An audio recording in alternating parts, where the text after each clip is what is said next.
இன்றைக்கு ஆண்டவர் நம்மோடு பேசுகிற வார்த்தையை வாசிக்கலாம். ரோமருக்கு எழுதின நிருபம் 7ஆம் அதிகாரம் 24ஆம் வசனம். நிர்பந்தமான மனுஷன் நான், இந்த மரண சரீரத்தினின்று யார் என்னை விடுதலையாக்குவார்? பரிசுத்த பவுலடிகளார் ரோமாபுரியாருக்கு எழுதின நிருபம் இது. நம்முடைய அப்படியே உள்ளத்தின் செயல்பாடுகள் தெளிவாக காண்பித்து கொடுக்கிறார். நம்ம உள்ளத்தில் என்னெல்லாம் நினைக்கிறோம் அப்படிங்கிறத இந்த வேதம் படம் பிடித்து காட்சி அளிக்கிறது. அல்லேலூயா. நமக்குள்ள ஒரே சண்டை. என்ன சண்டை? தேவனுடைய பிரமாணம் நம்மோடு போராடுகிறது. வசனத்தை கேட்டிருக்க, பிரசங்கத்தை கேட்டிருக்க, பாஸ்டர் சொல்லியிருக்கிறாரு, அப்பா அம்மா சொல்லியிருக்கிறாங்க. இப்படி ஒரு பக்கம் ஓடிக்கிட்டே இருக்கும். இன்னொரு பக்கம் ஃப்ரெண்ட்ஸ் சொன்னது, வலைதளத்தில் பார்த்தது, யூடியூப்பில் பார்த்தது, ஃபேஸ்புக்கில் பார்த்தது, எல்லாம் ஒரே சண்டை. இப்போ நமக்கு கன்ஃபியூஸ் ஆயிடுச்சு. அப்பா அம்மா சொல்கிறது கரெக்டா, இல்லை பாஸ்டர் சொன்னது கரெக்டா, இல்லை ஃப்ரெண்ட்ஸு சொல்கிறத நம்புறதா? எது உண்மை? ஒரே குழப்பம். இதான இப்பவும் போயிட்டுருக்கு. நிர்பந்தமான மனுஷன் நான் என்ன ஆண்டவரே செய்வேன், யார் சொல்கிறத நான் கேட்குறது? ஒரே குழப்பம் பாருங்க. இன்றைக்கு உங்கள் உள்ளத்தில் சண்டை போட்டு கொண்டு வந்திருக்கிறீங்க. யார் சொல்கிறது கேட்குறது? ஆண்டவரே, நீர் சொல்கிற கற்பனையெல்லாம் உலகத்துக்கு ஒத்தே போகலை, அதில் 1% கூட இல்லை, என்ன செய்கிறது அப்படின்னு போராடி வந்திருக்கிறீங்க. கர்த்தர் நம்மோடு இடைபடுவாராக. அல்லேலூயா, ஆமென். நிர்பந்தமான மனுஷன்தான், உண்மைதான். யார் விடுதலை ஆக்க முடியும்? கர்த்தர் ஒருவரே விடுதலை ஆக்க வல்லவர். ஆமென். ஏன் அப்படின்னா, ஆண்டவர் இருதய அறுவை சிகிச்சை செய்ய விரும்புகிறார். எத்தனை பேர் ஆயத்தமாக இருக்கிறோம்? பாஸ்டர், எங்களுக்கு ஹார்ட் அட்டாக்கா, எங்களுக்கு என்ன பிளாக்கா, நீங்கள் என்ன சர்ஜிக்கல் கேர் எடுக்கிறீங்க, அறுவை சிகிச்சைக்கு எங்களை கொண்டு போகிறீங்க? ஆமாம், இப்போ வசனம் உங்களுக்கு நேராக வரும், உங்கள் இருதயத்தை பிளக்கும். அப்போ அப்படியே இதோ அடியேன்னு ஒத்துக்கொள்ளணும். அல்லேலூயா. ஆப்ரேஷன் பண்ணுறப்ப யாராவது எங்கேயா கை வைக்கிற, நீ என் இருதயத்தை கை வைக்கிறேன்னு சொல்லி யாராவது கேள்வி கேட்டிருக்கோமா டாக்டர்கிட்ட? நீங்கள் செய்யுங்க செய்யுங்க, அறுவை சிகிச்சை செய்யுங்க, என் ஹார்ட் அட்டாக்லேருந்து விடுவித்தா போதும். அல்லேலூயா. இன்னைக்கு ஆண்டவர் ஒரு அறுவை சிகிச்சைக்கு நேராக சபையை அழைக்கிறார். எத்தனை பேர் ஆயத்தமாக இருக்கிறோம்? கர்த்தர் பேசுவார், அவரே நமது காரியங்களை தூய்மையாக்குவார். ஆமென். அவருடைய வசனம் செய்யும், நம்மளால முடியாது. இந்த வசனம் பேசும்போது எல்லா இருதயம் ஒப்பு கொடுத்தே ஆக வேண்டும். ஆமென். ஆண்டவர் நம்மோடு பேசுகிறார். கண்களில் கவனம், கைகளில் கவனம், இருதயத்தில் கவனம். 3 காரியங்களை ஆண்டவர் பேசுகிறார். கண்கள் ஆரம்பித்து இருதயத்தில் போய் அறுவை சிகிச்சை செஞ்சு அந்த கல்லான கடினமான இருதயத்தை எடுத்துட்டு சதையான இருதயத்தை வைக்க போறார். எத்தனை பேர் ஆயத்தமாக இருக்கிறோம்? அல்லேலூயா. எங்க பாஸ்டர் போட்டிருக்கு வாசிங்க. எசேக்கியேல் 36:26. நான் சொன்ன அதே வேர்டு அங்க இருக்கும் பார். உங்களுக்கு நவமான இருதயத்தை கொடுத்து உங்கள் உள்ளத்திலே புதிதான ஆவியை கட்டளையிட்டு கல்லான இருதயத்தை உங்கள் மாம்சத்திலிருந்து எடுத்து போட்டு சதையான இருதயத்தை உங்களுக்கு கொடுப்பே. சதையான இருதயம் வர்றப்ப என்ன நடக்குதான்? அதான் அடுத்த வசனம், பிளெஸிங். வாசிங்க. உங்கள் உள்ளத்திலே என் ஆவியை வைத்து உங்களை என் கட்டளைகளில் நடக்கவும் என் நியாயங்களை கை கொள்ளவும் அவைகளின்படி செய்யவும் பண்ணுவேன். அல்லேலூயா. அந்த புதிதான இருதயம், சதையான இருதயம் வரும்போது நம்ம இல்லை, அந்த இருதயமே ஆட்டோமேட்டிக்காக நம்மளை என்ன செய்யும்? அவருடைய கற்பனைகளை, கட்டளைகளை கை கொள்ளும்படி செய்துவிடும். இந்த மன போராட்டம் உங்களுக்கு வரவே வராது. அல்லேலூயா. ஆனால் இந்த மனப்போராட்டம் வருகிறவன் தான் உண்மையான கிறிஸ்தவன். எந்த மனப்போராட்டம்? ஒரு சின்ன பாவம் செஞ்சாலும் இருதயம் துடிக்கணும். இந்த தப்பு நம்ம செஞ்சிருக்க கூடாது, இந்த தப்பு இப்படி செஞ்சிட்டோமே, இந்த இருதயம் அல்லோபப்படணும், அப்படியே கடந்து அங்கலாய்ப்பு இருக்கணும். அதுதாங்க நீங்க பெற்ற ரட்சிப்பின் பூரண நிச்சயம். அதுதான். நல்ல ஞாபகம் வச்சுக்கோங்க. இருதயத்தில் போராடி கொண்டு வந்திருக்கிறீங்களா? சின்ன சின்ன பாவம் செய்யும்போது, ஐயோ என்னால் முடியல, இதை நான் செய்யக்கூடாதுன்னு நினச்சேன், ஆனால் இந்த பாவத்தை நான் செஞ்சுட்டேன் ஆண்டவரே என்று சொல்லி கையை தூக்குறீங்க பாருங்க. இந்த துடிப்பு இருக்கிறவன் தான் உண்மையான கிறிஸ்தவன். அல்லேலூயா. உணர்வுள்ள கிறிஸ்தவன். கடினமான இருதயத்தை எடுத்து சதையான இருதயத்தை வைக்கும்போது நாம் அல்ல, அந்த இருதயமே கர்த்தருடைய பிரமாணங்களை கைக்கொள்ள கர்த்தர் செய்வாராக. Amen. Praise the Lord. Hallelujah. ஏன் இருதயத்தை பற்றி இப்படி திருப்பி திருப்பி பேசுகிறேன் அப்படின்னா, வாசிக்கலாம். இருதயத்தை பற்றி வேதம் என்ன சொல்லுகிறது? எரேமியா 17ஆம் அதிகாரம் 9ஆம் வசனம். எல்லாவற்றை பார்க்கிலும் இருதயமே திருக்குள்ளதும் மகா கேடுள்ளதுமாயிருக்கிறது, அதை அறியத்தக்கவன் யார்? அதை அறியத்தக்கவன். அப்போ இருதயத்தின் உள்ளத்தின் நினைவுகளில் கவனம் தேவை. இருதயம் நம்மை வஞ்சிக்கும். நீங்க நினைக்கிறத செய்ய வைக்காது, நினைக்காததை செய்ய வச்சுட்டு அதுக்கப்புறம் யோசிக்கும், ஆமா இப்படி நான் செஞ்சிருக்கவே கூடாது. அப்ப பாத்தீங்களா, இருதயம் நம்மை வஞ்சித்து விடுகிறது, ஏமாற்றி விடுகிறது. நம்ம ஒரு பிளான் பண்ணியிருப்போம், ஆனா அதை செஞ்சிருக்க மாட்டோம். வேற ஏதாவது ஒன்று நோண்டி அதை இதயம் போட்டு செஞ்சு, ஐயோ நம்ம டோட்டல் பேரையும் டேமேஜ் பண்ணிடுவோங்க. இருதயத்தை கர்த்தர் மாற்ற விரும்புகிறார். ஆமென். இருதயத்தின் மேல ஆவியானுடைய அசைவாடுதல் எத்தனை பேர் விரும்புறீங்க? ஆமென். அப்படி விரும்புனீங்கன்னா கர்த்தர் அசைவாடுவார். அவர் அசைவாடும் போது எல்லா ஒழுங்கின்மை வெறுமை மாறும். அல்லேலூயா. ஆமென். ஏன் இது திருக்குள்ளது மகா கேடுள்ளதுமா இருக்கிறது அப்படி சொல்றாங்கன்னா, சுயத்தை சார்ந்து வாழும்போது நமது வாழ்க்கை வறண்ட வாழ்க்கை. இருதயத்தை நம்பி வாழ்றாங்க பாரு.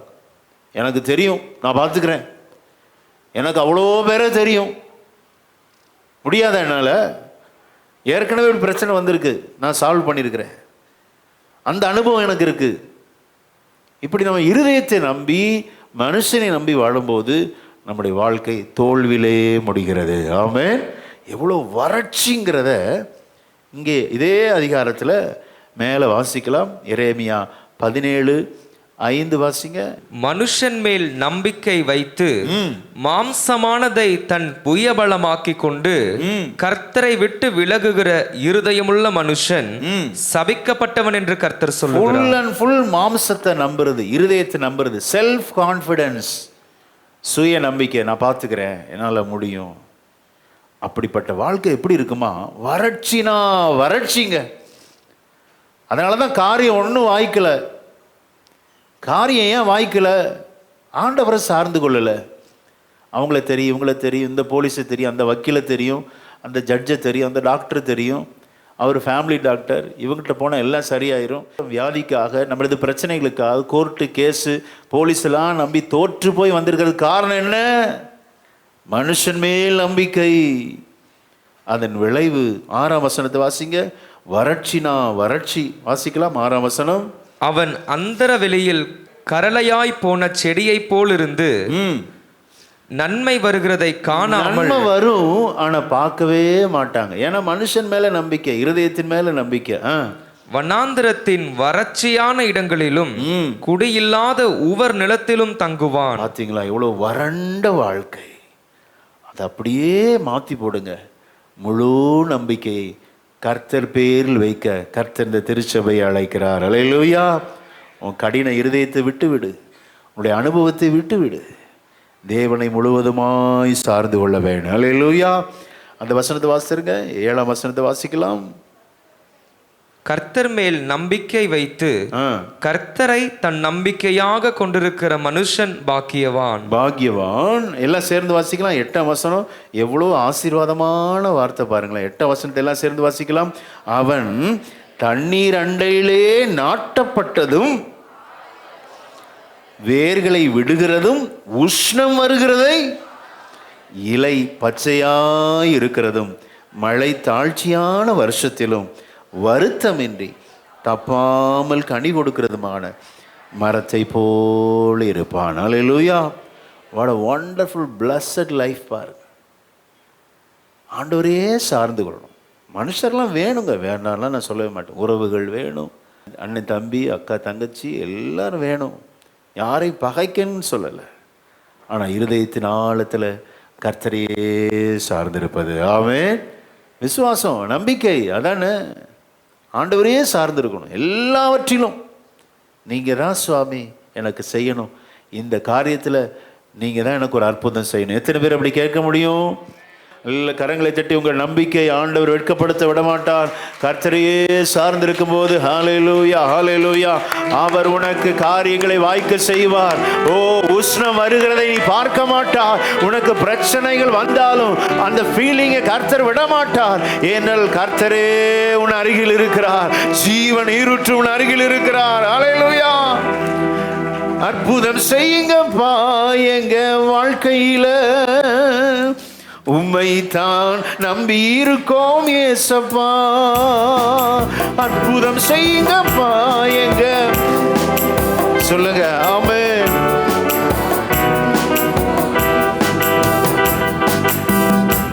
தான் நம்பி இருக்கீரோ,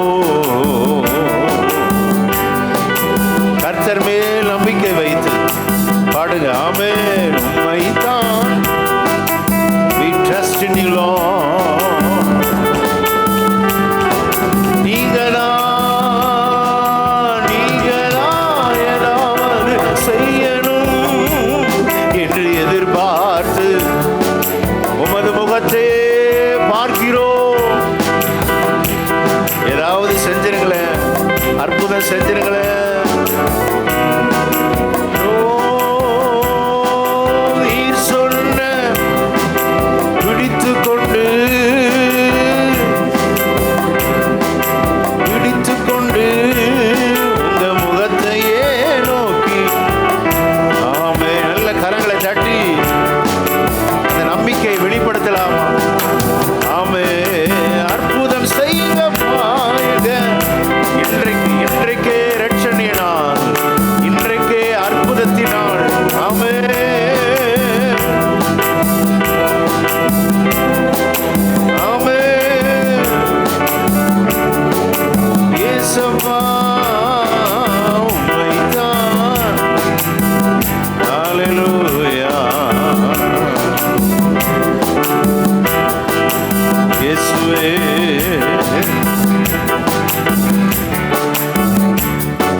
செய்கிற காரியத்தில் கர்த்தர் ஒரு வாய்க்க பண்ணுவார். விசுவாசிக்கிறீங்களா?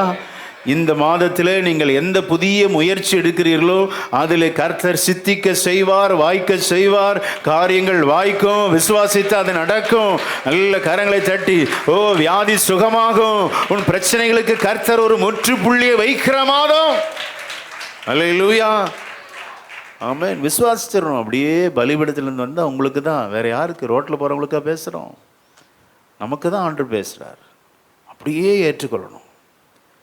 இருதயத்தின் மேல் கவனம் தேவை. ஆமென். இருதயம் நம்ம ஏமாற்றி விடுகிறது. பார்த்தீங்களா?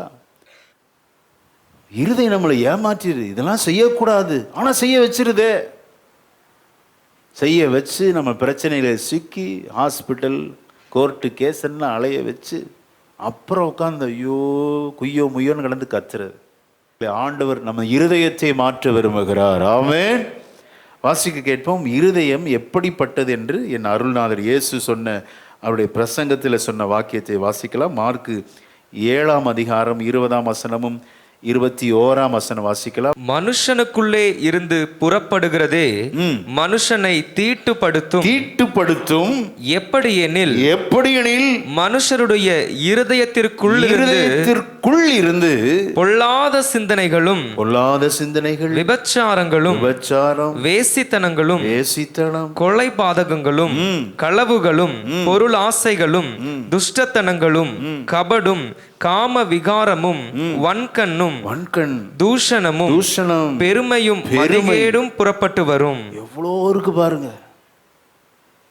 இதனாலதான் ஆசீர்வாதம் வரமாட்டுக்கு. இருதயம் மொத்தமும் பாவக்கரைகள், வெள்ளையடிக்கப்பட்ட கல்லறை. எப்படி ஆசீர்வாதம் வரும்? அதனால தான் இந்த டாபிக் ஆண்டவர் பேசி இருதய அறுவை சிகிச்சை பண்ணி இருதயத்தை சுத்த இருதயமாக தேவ ஜனம் காத்து கொள்வது மிகவும் அவசியம். அல்லேலூயா. இருதயத்தின் மேல் கவனம் தேவை. இந்த எண்ணங்கள்லாம் வருதா, ஆண்டவரே இப்படிப்பட்ட எண்ணம் எனக்குள்ள வராம பார்த்துக்கோங்கப்பா. கபடு, வன்கண், தூஷணம், பெருமை, மதிகேடு, துஷ்டம், களவுகள், பொருளாசை, விதவிதமா இருக்கு பாருங்க.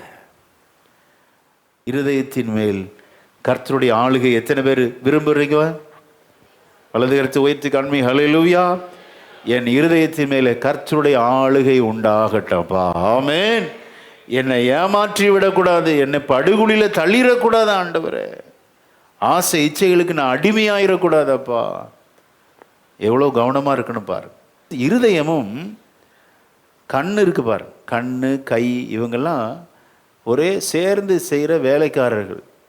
பாவத்திற்கு இவங்கெல்லாம் இடைத்தரகர்கள் அப்படின்னு சொல்லலாம். இந்த புரோக்கர்ஸ் எப்படி வேலை செய்கிறாங்க, லிங்க் பண்ணுறாங்க பாருங்க. வாங்குகிறவர்களையும் விற்கிறவர்களையும் லிங்க் பண்ணுற மாதிரி இந்த இருதயம், கண்கள், கைகள் இவைகள் பாவத்திற்கு இடைத்தரகர்களாக இருந்து வேலை செய்து பாவத்திற்கு அடிமையாக்கிறது. ரொம்ப கவனமாக இருக்கணும். இதை யூத ரபிமார்கள் சொல்லுகிறார்கள், கண்களும் கையும் இடைத்தரகர்கள். கண்களும் இருதயம் பாவத்திற்கு வேலை செய்கிற இடைத்தரகர்கள். அப்படி பிடிச்சிட்டு வந்து ஆண்டவர்கிட்ட காமிக்கிறாங்க. வாசிக்கலாம். யோவான் 8:5 வாசி. இப்படிப்பட்டவர்களை கல்லெறிந்து கொள்ள வேண்டும் என்று மோசே நியாயப்பிரமாணத்தில் நமக்கு கட்டளையிட்டு இருக்கிறாரே, நீர் என்ன சொல்லுகிறீர் என்றார்கள். நீர் என்ன சொல்லுகிறீர்? இச்சையினால் விபச்சாரத்தில் கையும் மெய்யுமாக பிடிக்கப்பட்ட ஒரு ஸ்திரீயை கொண்டு வந்து நிறுத்துகிறாங்க. நிறுத்தி, ஆண்டவரே நீர் என்ன சொல்லுகிறீர் அப்படின்னு கேட்குறாங்க. கவனிங்க, இச்சைகள் நம்மோடு போராடுகிறது. விபச்சார, வேசித்தன அந்த எண்ணங்கள் நம்மோடு போராடுகிறது. விசேஷமாக வாலிபருக்கு அதிகமான போராட்டம். அது இப்பொழுது இருக்கிற இளைய தலைமுறைகள் ரொம்ப கவனமாக இருக்கணும். இணையதளத்தில் நீங்கள் ஒழுக்கமாக இல்லைன்னா அவ்வளோதான், உங்களை சோழியை முடிச்சு கட்டிடும். அசுத்தம் ஆயிட்டீங்கன்னா அவ்வளோதான், அதை எடுக்கவே முடியாது. கையும் களவுமாக பிடிக்கப்பட்ட இந்த விபச்சார ஸ்திரீயை வந்து கொண்டு வந்து நிறுத்துறான். வேதம் சொல்லுகிறது, விபச்சாரம் செய்யாதிருப்பாயாக. விபச்சாரம்னா என்ன? ஆஃப்டர் மேரேஜ் ஒரு பெண்ணோடு ஒரு ஆணோடு தொடர்பில் இருப்பது விபச்சாரம். வேசித்தனம் என்ன? திருமணத்துக்கு முன்பான கள்ளத் தொடர்பு. இதுதான் வேசித்தனம். ரெண்டுமே மனுஷனுக்கு கேடானது. நல்லா புரிஞ்சுக்கணும். இந்த பாவம் பின்தொடருங்க. என்னைக்கோ ஸ்கூலில் அல்லது கல்லூரியில் ஏதோ ஒரு சின்ன தவறு பண்ணியிருக்கலாம். சின்ன தவறுன்னு சொல்லக்கூடாது. இந்த பாவம் பின்தொடர்ந்து கொண்டே இருக்கும். ஆமீன். அடுத்த தலைமுறைகள் இதற்கு எச்சரிப்பாய் இருப்பது மிகவும் அவசியம். ஆமீன். அல்லேலூயா. ஆக இதற்கு ஒரு முற்றுப்புள்ளி வைக்கணும். இச்சையிலே அடக்கம் தேவை. அந்த அடக்கம் ரொம்ப முக்கியம் பாரு. அதில் மீறிடுறாங்க. மீறுறதுனால சோத்திர இதற்கு முழு காரணம் என்ன அப்படின்னா கண்கள். கண்கள் தான் மிக மிக மோசமான காரியத்தை செய்ய வைப்பது. இந்த ரெண்டு கண்கள். இந்த ரெண்டு கண்களின் மேலே கர்த்தருடைய ஆளுகை நமக்கு வேண்டும். அல்லேலூயா. இந்த எச்சரிப்பின் செய்தியே வருங்கால சந்ததிகள், சின்ன பிள்ளைங்க நீங்கள் கண்டிப்பாக கேட்கணும். உங்களுக்காக தான் இன்றைக்கி ஆண்டவர் தீர்க்கமாக பேச விரும்புகிறார். இந்த இச்சைகள் இருக்கு பாருங்க, அது அடங்காது. அது அடங்காததற்கு முக்கிய காரணம் என்ன அப்படின்னா கண்கள். கண்களின் மேல் ஆளுகை இருக்க வேண்டும். கண்களினால் கெட்டவர்கள் அநேகர். கண்களினால் கெட்டவர்கள். வாசிக்கலாம். ஆதியாகமம் 3:6. 1-2 பேரை பார்த்துட்டு நம்ம அடுத்த குறிப்புக்குள்ள போலாம். அப்பொழுது ஸ்திரீயானவள் அந்த விருட்சம் புசிப்புக்கு நல்லதும் பார்வைக்கு இன்பமும் புத்தியை தெளிவிக்கிறதும் இச்சிக்கப்படத்தக்க விருட்சமுமாய் இருக்கிறது என்று கண்டு கண்கள் எதெல்லாம் பார்க்குது பாருங்க. நல்ல அருமையானதுங்க. டே அப்பா, அது சாப்பிட்டா என்ன டேஸ்ட்டு. நீ சாப்பிடல, கண்ணு சொல்லுது, உன் புத்தி தெளிஞ்சிரும். இதுக்கு ஈடு இணை எந்த விருட்சமும் கிடையாது. கமான் டேக் இட் அப்படிங்குது. எது சொல்லுது அப்படின்னா, கண்கள் கண்டு எதெல்லாம் பார்க்குது பாருங்க. நல்லது, இன்பம், புத்தியை தெளிவிக்கிறது. பாஸ்டர் கிடக்கிறார் விடு, உங்கள் அப்பா அம்மா கிடக்கிறாங்க விடு. அவங்கெல்லாம் பழைய ஆட்கள், சிப்பா போட்டால் அப்படி தான் பேசும். அது பேசுகிறத கேட்காதன்னு சொல்லும். இன்னைக்கு ஆண்டவர் சொல்லுகிற வார்த்தை, ஹல்லேலூயா, கண்களின் மேல் சபைக்கு கவனம் தேவை. ஹல்லேலூயா. வாசிக்கலாம், 1 கொரிந்தியர் 15 வாசிக்கலாம். ரொம்ப நம்மை கவனமாக எச்சரிக்கிற வார்த்தை. ஆமென். 15-19 வாசிக்கலாம். இம்மைக்காக மாத்திரம் நாம் கிறிஸ்துவின் மேல் நம்பிக்கையுள்ளவர்களாயிருந்தால். இம்மைக்குன்னா என்ன? வீடு வேணும், கார் வேணும், 2 வீலர் வேணும், நல்ல இன்ஜினியரிங் காலேஜில் சீட்டு வேணும், மெடிக்கல் சீட்டு வேணும்.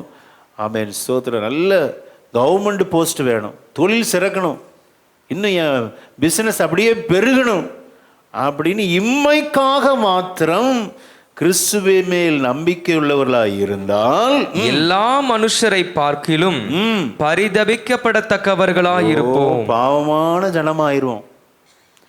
அந்த வசனத்தை பேஸ் பண்ணி தான் ஆண்டவர் என்னை கட்டாயப்படுத்தினார். சும்மா பிளெஸ்ஸிங்னே பேசிட்டு இருக்கிறிய சோத்திரன், ஜனங்கள்கிட்ட மறுமையை குறித்து பேசு, மறுமைக்கு என் ஜனம் ஆயத்தமாகட்டும். அல்லேலூயா. அவருக்கு பிடித்ததை கேட்டுட்டா சோத்திரன், நாம் கேட்காத ஐஸ்வர்யத்தை கர்த்தர் தருகிறவர். ஆமென், அல்லேலூயா. அந்த டிசைன்மெண்ட் இருக்கணுமே, அந்த பகுத்தறிவு, அந்த நல்ல ஞானம் வேண்டுமே. எதை பார்க்கணும், எதை பார்க்கக்கூடாது, எதை பேசணும், எதை பேசக்கூடாது, எங்கே நிற்கணும், எங்கே நிற்கக்கூடாது, எங்கே உட்காரணும், எங்கே உட்காரக்கூடாது, அந்த டிசைன்மெண்ட். இந்த இடம் நமக்கு ஃபிட்டா? காலையில் நான் சொன்னேன், டாஸ்மாக் பக்கத்தில் போய் நம்ம நிற்கலாமா? பாஸ்டர், நான் சும்மா தானே நிற்கிறேன். உன்னை என்ன செஞ்சுருவாங்க? ஒரே முத்திரை, அவரும் சாப்பிட்றவராக்கும். ரெட் லைட் ஏரியாவுக்குள்ளே போகலாமா? அவரும் அப்படி ஆக்கும் சொல்லிடுவாங்கல்ல. நிற்கிற இடம் கவனம், உட்காருகிற இடம் கவனம், பேசுகிற பேச்சு கவனம், செயல் கவனம். Everything is recorded. நல்லா ஞாபகம் வச்சுக்கோங்க. நீங்கள் பேசுகிற, சாட் பண்ணுற, வாட்ஸ்அப் பண்ணுறது எல்லாம் டெலீட் பண்ணாலும் எவ்ரிதிங் ரெக்கார்டட். அதை தோண்டி எடுப்பதற்கு 1 செகண்டு தான். மறந்துடாத, இளைய தலைமுறையே மறந்து விடாது. உங்கள் அப்பா அம்மாவை ஏமாத்திடலாம், ஆண்டவரை ஏமாற்றவே முடியாது. அல்லேலூயா. இது எப்போதும் உங்கள் இருதயத்தில் பதிஞ்சிருக்கணும். அப்போ நீங்கள் கேட்கலாம், பாஸ்டர் நாங்கள் ஃப்ரீயாக இருக்கக்கூடாதா, நாங்கள் ஜாலியாக இருக்கக்கூடாதா? எப்பவும் சத்தியம், பிரேயர், எப்பவும் வேத வசனம் தான் என் வாழ்க்கையா? வேதம் அதற்கும் ஒரு பதிலை சொல்லுகிறது. அதையும் உங்கள் மனதிலே, இருதயத்திலே எழுதிக்கோங்க. 1 கொரிந்தியர் 6ஆம் அதிகாரம் 12ஆம் வசனத்தை வாசிக்கலாம். எல்லாவற்றையும் அனுபவிக்க எனக்கு அதிகாரம் உண்டு. அதிகாரம் இருக்குங்க. ஆகிலும் எல்லாம் தகுதியாயிராது. எல்லாவற்றையும் அனுபவிக்க எனக்கு அதிகாரம் உண்டு. அதிகாரம் இருக்கு. ஆகிலும் நான் ஒன்றிற்கும் அடிமைப்பட மாட்டேன். அல்லேலூயா. எல்லாம் அனுபவிக்கலாம். புறஜாதி அனுபவிக்கிறது போல செய்யலாம். அவனை போல ட்ரெஸ்ஸிங், அவனை போல ஹேர் ஸ்டைல், அவனை போல ஸ்தோத்திரம், வாழ்க்கை, லைஃப் ஸ்டைல் எல்லாம் இருக்கலாம், தப்பு இல்லை. அது கிறிஸ்தவங்களுக்கு ஃபிட் இல்லை, நமக்கு தகுதியானது அல்ல. ஆமென். நம்மை பார்க்கிறவர்கள் புரிந்து கொள்ளணும், தே ஆர் டிஃப்ரெண்ட் பீப்புள், இவங்க வித்தியாசமானவர்கள். ஆமென். அப்படி ஒரு வித்தியாசத்தை நம்ம பேச்சில், உடையில், நடக்கையில் நம்ம காண்பிக்கணுங்க. எல்லாம் அதிகாரம் இருக்குங்க, அனுபவிக்க நமக்கு முடியும். உலகத்தானவங்கள முடியாதா? எல்லாம் செய்யலாம். ஆனால் ஒரு உண்மையான கிறிஸ்தவனுக்கு அது தகுதியே இல்லை. அல்லேலூயா. ஆமென். இன்னொரு வசனத்தை வாசிக்கலாம். 6ஆம் அதிகாரத்தில் 18ஆம் வசனத்தை வாசிங்க. வேசித்தனத்திற்கு விலகி ஓடுங்கள். மனுஷன் செய்கிற எந்த பாவமும் சரீரத்திற்கு புறம்பாயிருக்கும். வேசித்தனம் செய்கிறவனோ தன் சுய சரீரத்திற்கு விரோதமாய் பாவம் செய்கிறான். பாத்தீங்களா? வேசித்தனம் செய்கிறவன் தன் சுய சரீரத்திற்கு விரோதமாய் பாவம் செய்கிறான். ஆண்டவர் சும்மா இருக்க மாட்டார். ஆலயத்தை கெடுத்தால் கர்த்தர் அவனை கெடுப்பாருங்க, உடைச்சிருவார். இது ஆண்டவர் தங்குகிற ஆலயம். அல்லேலூயா. சரீரம் மொத்தமும் பரிசுத்தமாக இருக்கணும். இதில் அப்படி பண்ணுறது இப்படி பண்ணுறது, எனக்கு பிடிச்சதை நான் செய்வேன், எனக்கு பிடிச்ச மாதிரி நான் வாழ்வேன், இன்பமாக இருப்பேன், என் சுயத்திலே தான் நான் வாழ்வேன் அப்படி பார்த்து வெயிட் பண்ணிக்கிட்டே இருப்பார் ஆண்டவர். ஏன் தெரியுங்களா? அவர் ரத்தம் சிந்தி சரீரத்தை வாங்கியிருக்கிறார். அல்லேலூயா. இந்த சரீரம்தான் ஆலயம். இந்த சரீரத்தை இஷ்டத்துக்கு சாப்பிட்றது, இஷ்டத்துக்கு என்ஜாய் பண்ணுறது, கேட்கறதுக்கு ஆளே இல்லைன்னு நினைக்காத. இன்னைக்கு ஆண்டவர் சாந்தத்தோடு கடிந்து கொண்டு பேசுகிறார் சபையோடு. இந்த சரீரத்தை ஒருவன் கெடுத்தால் கர்த்தர் அவனை கெடுப்பார். ஆமென். கவனமாக இருக்கணும். அதான் சொன்னேன், வேசித்தனத்துக்கு உரியது அல்ல. அடுத்த வசனத்தை எல்லாம் சேர்ந்து வாசிக்கலாம். 1 கொரிந்தியர் 6:19 எல்லாம் சேர்ந்து வாசிக்கலாம். உங்கள் சரீரமானது நீங்கள் தேவனாலே பெற்றும் பரிசுத்த ஆவியினுடைய ஆலயமாய் இருக்கிறது என்றும் நீங்கள் உங்களுடையவர்கள் அல்லவென்றும் உங்களுக்கு தெரியாதாங்க. சரீரம் உங்க இது, ஆனால் உங்களுடையது அல்லவென்று உங்களுக்கு தெரியாதா? அதுதான் ரோமரில் வாசித்தோம். பிரமாணம் இருக்குங்க. பிரமாணம் அது என்ன பாஸ்டர்? ரூல்ஸ் என்ன? புருஷன் இருக்கிற வரை மனைவி புருஷனுக்கு அடிமை மாதிரி, அவள் இஷ்டத்துக்கு வாழ முடியாது. அது பிரமாணம். இல்லை, என் இஷ்டப்படி நான் வேற பேசுவேன், வேறவங்க கூட நான் நடப்பேன், என் இஷ்டப்படி எல்லாம் செய்வேன், உன் இஷ்டம்லாம் செய்ய முடியாது. இது பிரமாணங்க. நீங்கள் பேப்பரில் எடுத்து பாருங்கள், கொலையெல்லாம் எதனா நடக்குது? புருஷனோடு இல்லாத தகாத உறவுனால வெட்டி கொண்டு சாச்சிடறான். பிரமாணம். Rules is there. விதி அங்க இருக்கு. பிரமாணத்துக்கு உட்பட்டவர்களாக இருக்கணும். பிரமாணத்தை மாற்ற நினைச்சிங்கன்னா முடிஞ்சிருச்சுங்க, கதை கண்டல் தான். புருஷனும் அப்படிதான்.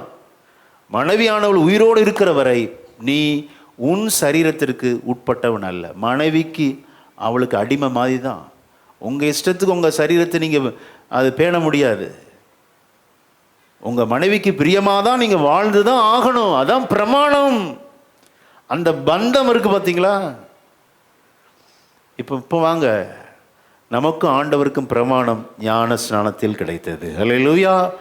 ஞான ஸ்நானம் எடுத்த பிள்ளைகள் ஆண்டவரை விட்டு உலகத்துக்கு போனால் அது ஆவிக்குரிய வேசித்தனம், ஆவிக்குரிய விபச்சாரம். அதுதான் ஆண்டவர் விபச்சாரிகளே வேசித்தனம் அப்படின்னு சொல்லுவார். மற்றபடி இந்த உலக பிரகாரமான வேசித்தனம் கிடையாது. அப்படி தப்பாக நினச்சிடக்கூடாது. பைபிளை இன்னைக்கு நிறைய பேர் தப்பாக பேசுகிறாங்க. அந்த விபச்சாரிகளே என்ன அர்த்தம்? கணவன் உயிரோடு இருக்கும்போது கணவனுக்கு விரோதமாக பாவம் செய்கிறதா விபச்சாரி. அது உலக வழக்கு. ஆனால் ஆவிக்குரிய அப்படின்னா ஆண்டவரோடு நாம் என்ன செஞ்சுருக்கிறோம்? உடன்படிக்கை பண்ணியிருக்கிறோம், சைன் பண்ணியிருக்கிறோம். ஞான ஸ்நானத்தினாலே ஆண்டவரோடு இணைக்கப்பட்டிருக்கிறோம். அப்படி ஞானஸ்நானம் எடுத்த பிள்ளைகள் கர்த்தருக்கு விரோதமாக பாவம் செய்தால் அது என்னது? வேசித்தனம், விபச்சாரம். ரொம்ப கவனமாக இருக்கணும். ஆக உலகத்துக்கு நம்ம பிரியமர்களாக இராதபடி நமது கண்களை நாம் பாதுகாப்பதிலே கவனம் தேவை. அல்லேலூயா. கண்களால் கெட்டது யாரு? ஏவாள். அந்த பழத்தை பார்த்து கண்டு, தொடர்ந்து வாசிங்க, 3:6 வாசிங்க. கண்டு அதன் கனியை பறித்து. இப்ப எது வேலை செய்யுது? கை வேலை செய்யுது. கண்ணு சொல்லுது எடுத்துரு அப்படிங்குது, பறிக்குது. புசித்து தன் புருஷனுக்கும் கொடுத்தாள். பார்த்தீங்களா? அப்போ கண்ணும் கையும் வேலை செஞ்சு பாவத்தை தீவிரமாக நடப்பிக்கிறது. இப்போ சொல்லுங்க, ஸ்தோத்திரம். இந்த 3 மேலும் நமக்கு கர்த்தருடைய ஆளுகை வேண்டும். அல்லேலூயா. நமது கண்களின் மேலே, நமது கைகளின் மேலே, இருதயத்தின் மேலே. இப்போ கண்ணு தான் அப்படின்னா கிடையாது. சரி, இப்போ குருடராக இருக்காங்கன்னு வச்சுக்கோங்க, அவங்க பாவம் செய்யாமல் இருக்காங்களா? குருடராக இருக்கிறாங்க, அவங்களும் பாவம் செய்கிறாங்க. காரணம் என்ன? மெயின் பார்ட் எதுதான்? இருதயம். அல்லேலூயா. அவர்கள் கண்கள் குருடா இருக்கு, ஆனா இருதயம் மொத்தமும் கபடும் ஆமென். காம விகாரமும் வன்கண்ணும் பொறாமையும் எரிச்சல் எல்லா கபடு நிறைந்திருக்கிறது, எல்லாம் நிறைந்திருக்கிறது. அவதான் சொன்னேன் ஆரம்பத்தில், இருதயம்தான் அறுவை சிகிச்சை செய்ய ஒப்பு கொடுக்க வேண்டும். ஆமென். அதுக்கப்புறம் கை கண்ணெல்லாம். இது மூன்றின் மேலே தேவனுடைய ஆளுகை இருந்து விட்டால் நாம் பாவத்திற்கு விலகினவர்களாய் காணப்படுவோம். ஆமென். பாவம் நம்மை மேற்கொள்ள மாட்டாது. ஆமென். கண்களில் படாமல் பார்த்துக்கணும். இணையதளத்துக்கு விலகிருங்கள், கைகளை விலக்கிருங்க. இருதயத்தின் நினைவுகள் தூய்மையானதாக இருக்கும். ஆமென். இருதயம் பாருங்க, அது இன்புட், இது ரெண்டும் தான் பயங்கர இன்புட். இந்த கண்களின் வழியாக எல்லாம் உள்ள கிட்டத்தட்ட 80% இன்புட் உள்ளே போகுதுங்க. நம்ம இருதயத்தில் போய் ஸ்டோர் ஆகுது. இது ஹார்ட் டிஸ்க் மாதிரி இருதயம். கண்களின் வழியாக 80% மேலே உள்ளே போய் ஸ்டோர் ஆகிருது. இந்த காது இருக்கு பாருங்க, காது வழியாக போகுமா, அது 3%, 3 அல்லது 4% தான்.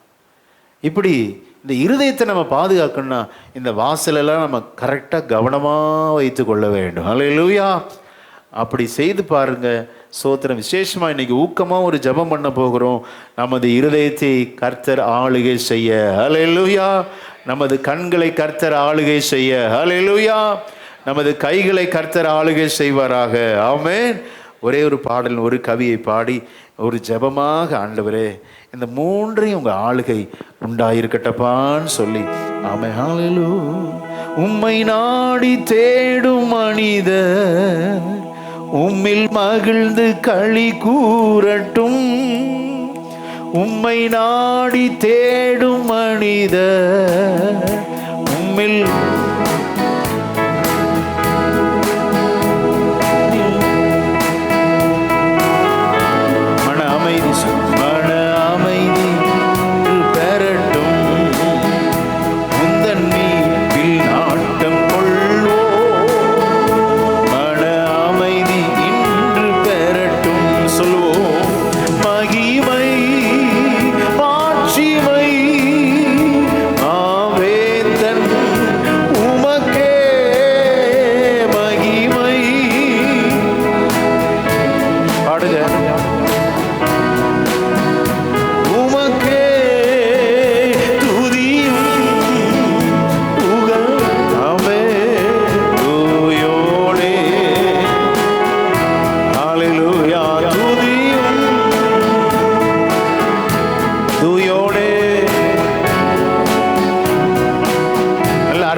செயலும் எல்லாம் சித்தம் செய்வதில்.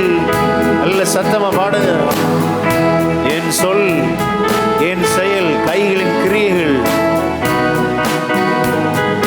கரங்களை தட்டி மகிமை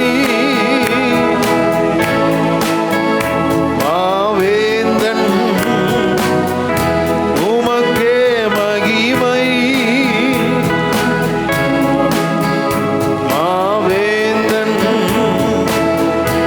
துதி சொல்லுவோம், துதியும்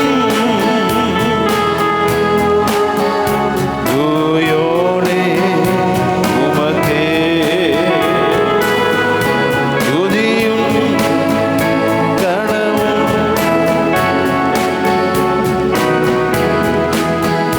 உந்தன் வேதம் எனது உணவு, நன்றி கீதம் இரவின் கனவு.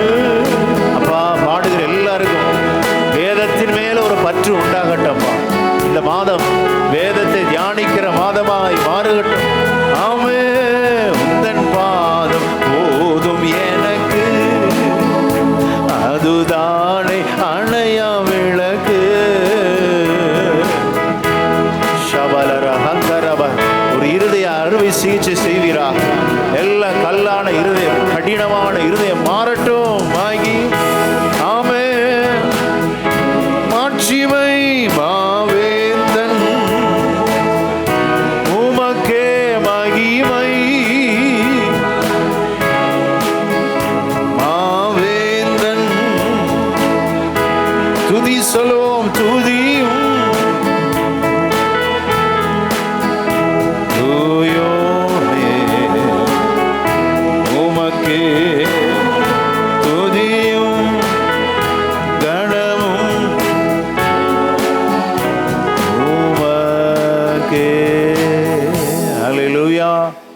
நான் விசுவாசிக்கிறேன். பாடும்போது கர்த்தர் இருதய அறுவை சிகிச்சை இந்த சபைக்கு செய்திருக்கிறார். விசுவாசித்தவர்கள் நல்ல கரங்களை தட்டி இன்று முதல் கர்த்தருடைய கற்பனைகளின்படி நடக்க கர்த்தர் உங்களுக்கு அனுக்கிரகம் செய்கிற ஒரு இருதயத்தை கொடுத்திருக்கிறார். ஹல்லேலூயா, ஆமென்.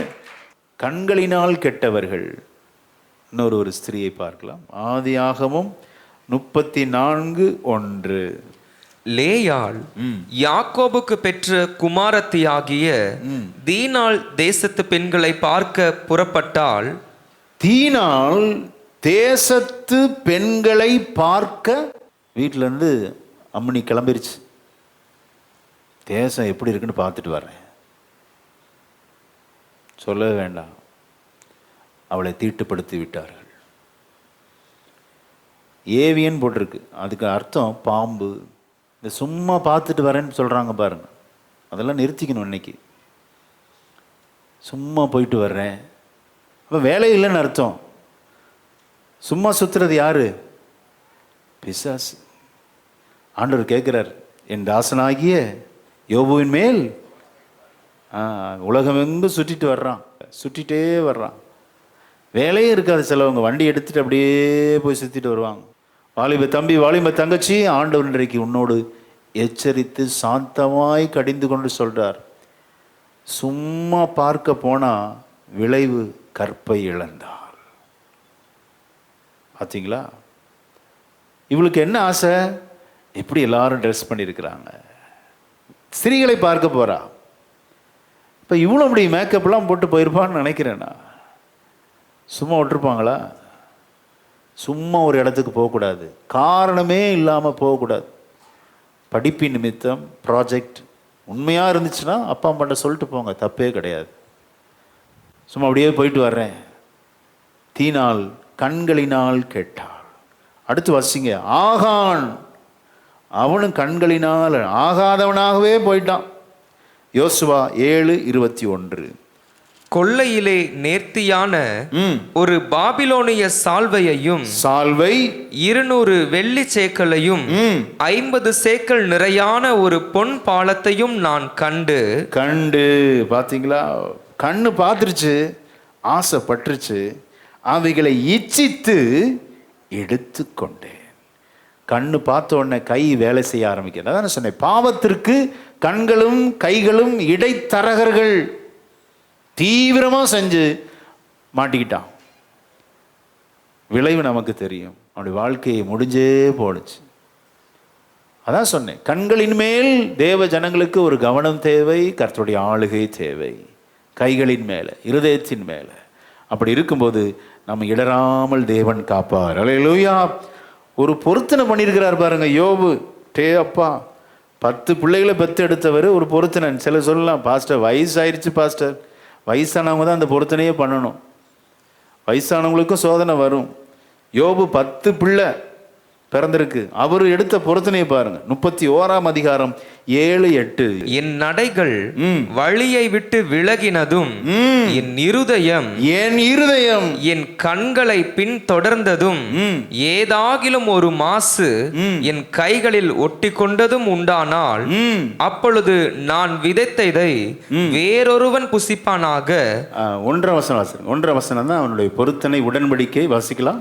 என் கண்களோட உடன்படிக்கை பண்ணின நான் ஒரு கன்னிகையின் மேல் நினைப்பாயிருப்பது. 10 பிள்ளைகள் பெற்றவங்களுக்கும் ஒரு கன்னியின் மேல் நோக்கம் வருமா? வருமே. யோபு எவ்வளோ உத்தமன், எவ்வளோ பெரிய உத்தமன், ஆண்டவருக்கு பயந்தவன். அவன் பொருத்தனையை பார்த்தீங்களா? கண்களோடு உடன்படிக்கை, கண்களின் மேலே கர்த்தருடைய ஆளுகை உண்டாயிருப்பதாக என்று சொல்லி ஒரு உடன்படிக்கை பண்ணுகிறான். 10 பெற்றவன் எடுத்த பொருத்தனை, ஒரு கன்னிகையின் மேல் நான் நினைப்பாய் இருப்பது எப்படி? பரிசுத்தத்தின் மேல் பரிசுத்தம் அடையணுங்க, நீதியின் மேல் நீதி. அதை ஆண்டவர் விரும்புகிறார். 119, 37, 38 சொல்லுது, மாயையை பாராதபடி என் கண்களை விளக்கும் ஆண்டவரே. மாயை பார்த்து நான் சிக்கிடக்கூடாது. எத்தனையோ வசனத்தை உங்களுக்கு சொல்லலாம். தீமோத்தேயுக்கு பரிசுத்த பவுலடிகளார் இளம் ஊழியனாகிய தீமோத்தேயுக்கு சொல்லும்போது பாலியத்திற்குரிய இச்சைகளுக்கு விலகி ஓடு அப்படிங்கிறார். விலகிடணும், இல்லை அப்படின்னா மாட்டிக்குவீங்க. வாலிப பிள்ளை, வாலிப தம்பி, வாலிப தங்கச்சி, அது ரொம்ப கவனமாக இருக்கணும். இல்லை ஆண்டவர் என் கூட இருக்கிறாரு, நான் எல்லாத்தையும் ஜெயிச்சிருவேன். பவுலடிகளார் இளம் ஊழியன் தீமோத்தேயுக்கு சொல்றார், பாவத்தை பார்த்துட்டியா, அங்கே நிற்காத, அங்கே நின்னா மாட்டிக்குவ, விலகி ஓடு அப்படிங்கிறார் பார். இல்லை நான் பரிசுத்த ஆவியானவரை பெற்றிருக்கிறேன், அப்படி அனாயிண்டிங்னா அப்படி ஒரு அனாயிண்டிங், அந்நிய வாசை பயங்கரமாக பேசுவேன், மாட்டிக்குவேன். பவுலடிகளார் சொன்ன ஆலோசனை இன்றைக்கு இளம் தலைமுறைகளுக்கு சொல்றார். பாவம்னு தெரிஞ்சிருச்சு, அந்த இடத்துல நிற்காத, விலகி ஓடிடுரு. ஹல்லேலூயா. உன்னை வஞ்சித்து விடும், ஏமாற்றி விடும், உன் இருதயம் உன்னை வஞ்சித்து விடும். இப்படிப்பட்ட ஒரு சுத்திகரிப்பை பெற்று இந்த பரிசுத்த பந்தியில் பங்கெடுத்தால் அது உண்மையான ஒரு ஆசரிப்பாக இருக்கும். ஹல்லேலூயா. ஆகவே தான் பரிசுத்த பந்தியின் போது எப்போவுமே இந்த சத்தியத்தை நம்ம சொல்கிறோம். சுத்திகரிப்பு இல்லாமல், இந்த வசனத்தின் மூலம் நம்மை பரிசுத்தமாக்கி கொள்ளாமல் இந்த பந்தியில் பங்கெடுப்பது நமக்கு ரொம்ப ஆபத்து. இதை அசட்டை பண்ணிடக்கூடாது. ஸ்தோத்திரம். இதை ஜாக்கிரதையாக நம்ம கை கொள்ளணும். இஷ்டத்துக்கு வாழ்ந்துட்டு கை கொள்ளக்கூடாது. இந்த வசனத்தை கேட்கும்போது நாம் பரிசுத்தமாகி தேவ சமூகத்தில் நம்மை அர்ப்பணிக்கும் போது கர்த்தர் நமது பாவங்களை மன்னிக்க அவர் உண்மையுள்ளவராய் இருக்கிறார். அல்லேலூயா. ஆமென். எபிரேயர் 12ஆம் அதிகாரம் 4ஆம் வசனம். பாவத்திற்கு விரோதமாய் போராடுகிறதில் இரத்தம் சிந்தப்படத்தக்கதாக நீங்கள் இன்னும் எதிர்த்து நிற்கவில்லையே. ரத்தம் சிந்தினாலும் பரவாயில்லையா, காயப்பட்டாலும் பரவாயில்லையா, அந்த பாவத்தை என்ன செய்யக்கூடாது? செய்யக்கூடாது. இதுதான் அதனுடைய அர்த்தம். இந்த பாவத்தை செஞ்சா உன்னை நான் அடிக்க மாட்டேன் அப்படின்னா அந்த பாவத்தை செஞ்சிடலாமா? நேவர். நீ இந்த பாவத்தில் செஞ்சு எனக்கு உடன்பட்டனா உன்னை நான் சுகமாக வச்சுக்கிறேன் அப்படின்னா பாவம் செஞ்சிடலாமா? ரத்தம் சிந்தினாலும் பரவாயில்ல, நான் இந்த பாவத்தை செய்ய மாட்டேன்னு சொல்கிறது தான் உண்மை கிறிஸ்தவம். ஹல்லேலூயா. ரத்தம் சிந்த கூட தயங்கக்கூடாது. பரிசுத்தத்திற்கு அப்படி முக்கியத்துவம் காண்பிக்க கொடுக்க ஆண்டவர் விரும்புகிறாருங்க. நல்ல கவனமாக இருக்கணும். ஸ்தோத்திரம். அத்தனை ஏளனம் பண்ணலாம், பரியாசம் பண்ணலாம். உங்கள் ஃப்ரெண்ட்ஸு நீங்கள் இப்படி பரிசுத்தமாக வாழ்கிறதுனால, உலகத்தாரை போல நீங்கள் பேசாததுனால, உலகத்தாரை போல நடக்காததுனால அத்தனை உங்களை பரியாசம் பண்ணலாம், கேலி கிண்டல் பண்ணலாம். அதை விட்டுருங்க. ஏன் அடிக்கவே செஞ்சு ரத்தம் வர்ற மாதிரி அடிச்சிருக்கலாம், பிரச்சனை இல்லை. ஆண்டவர் சொல்றார், பரிசுத்தத்திற்காக நீ ரத்தம் சிந்தனும், அப்படி சிந்தி எதிர்க்கலையே நீ அப்படிங்கிறார். பார், எவ்வளோ அருமையான வசனம். ஹல்லேலூயா. அப்போ பரிசுத்தத்திற்காக ரத்தம் சிந்தினாலும் பரவாயில்லை, நான் இந்த பாவத்திற்கு நான் உடன்பட மாட்டேன். ஆமே. அப்படிப்பட்ட ஒரு போல்டான ஒரு அந்த தீர்மானம் தான் தேவன் நம்மை கர்த்தர் கண்டிப்பாக ஆசீர்வதிப்பார். ஹல்லேலூயா. ஆமென். ஸ்தோத்திரம். இப்படி கண்களிலே நாம் பரிசுத்தம், கைகளிலே பரிசுத்தம், இருதயத்தின் நினைவுகளிலே பரிசுத்தமாக இருந்தால் ஆண்டவர் நம்மை ஆசீர்வதிப்பது அதிக நிச்சயம். ஹல்லேலூயா. ஆமென். சுத்த இருதயம் உள்ளவர்களாய் இஸ்ரவேலருக்கு தேவன் நல்லவராகவே இருக்கிறார். சுத்த இருதயத்தை காத்துக்கொள்ளணுமே. அசுத்தங்கள் நம்ம சேதப்படுத்தாதபடி நம்ம பார்த்துக்கணும். இப்படிப்பட்ட அசுத்தங்கள் இருந்தால் நாம் பரலோக ராஜ்யத்திற்குள் பிரவேசிக்கவே முடியாது. 1 கொரிந்தியர் 6, 9, 10 வாசி நம்ம ஜெபிக்கலாம். அநியாயக்காரர் தேவனுடைய ராஜ்யத்தை சுதந்தரிப்பதில்லை என்று அறியீர்களா? வஞ்சிக்கப்படாதிருங்கள். வேசி மார்க்கத்தாரும் விக்கிரக ஆராதனைக்காரரும் விபச்சாரக்காரரும் சுய புணர்ச்சிக்காரரும் ஆண் புணர்ச்சிக்காரரும் திருடரும் பொருளாசைக்காரரும் வெறியரும் உதாசீனரும் கொள்ளைக்காரரும் தேவனுடைய ராஜ்யத்தை சுதந்தரிப்பதில்லை. நோ என்ட்ரிங்க. உள்ள விடவே மாட்டார் கர்த்தர். பாவமும் ஆண்டவரும் நெவர். தேவஜனம் பரிசுத்தமாக்குவதிலே நாம் கவனமாய் இருக்க வேண்டும். ஹல்லேலூயா. ஜெபிக்கலாம். பரிசுத்தமுள்ள நல்ல பிதாவே, இந்த அருமையான ஆராதனை வேளை நீர் எங்களோடு பேசினீரப்பா. நிர்பந்தமான மனுஷன் மரண சரீரத்திலிருந்து யார் என்னை விடுதலையாக்குவார் என்று சொன்ன அந்த வார்த்தையின்படி ஆண்டவர் கர்த்தராகிய இயேசு கிறிஸ்து என்று சொல்லி அவரே அதனுடைய பதிலையும் கொடுக்கிறாரப்பா.